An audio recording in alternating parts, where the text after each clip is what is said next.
Here's Big Bertha, the duct cleaner. She has to get to pretty close to the site where the furnace is. This suction hose here is a 12-inch hose that's can reach up to 25 feet. So if there's a crawl space that she has to, you know, draw air from, she has to sit outside, and then that duct goes in to wherever the main trunks are.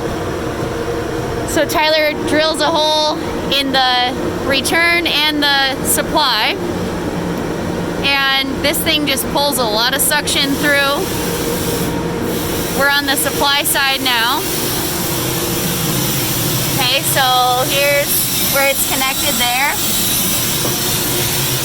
And as all that suction is happening over there, Tyler's over here with compressed air, stirring up all the gunk in there.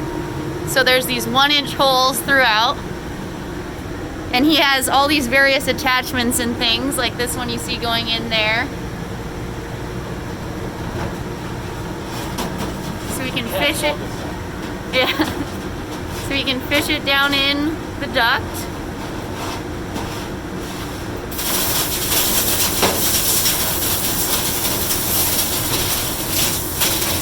Rustle up all the crap that's in there.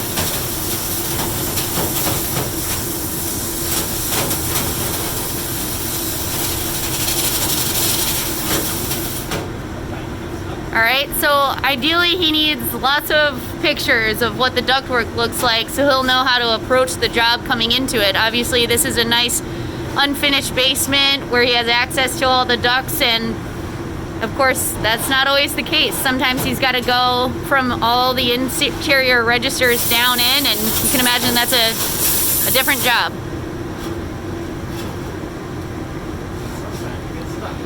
Sometimes it gets stuck. You're working with metal. All right, and so this time he was able to come in through this door. There's a little crack from the compressed air coming in and through, and bring Big Bertha in through here. So this was pretty much the ideal scenario, but it's important to think about just where is that truck going to be able to sit.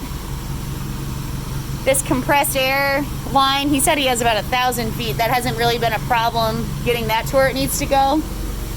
But ideally, you know, he's got Bertha sitting in here where all that's happening. And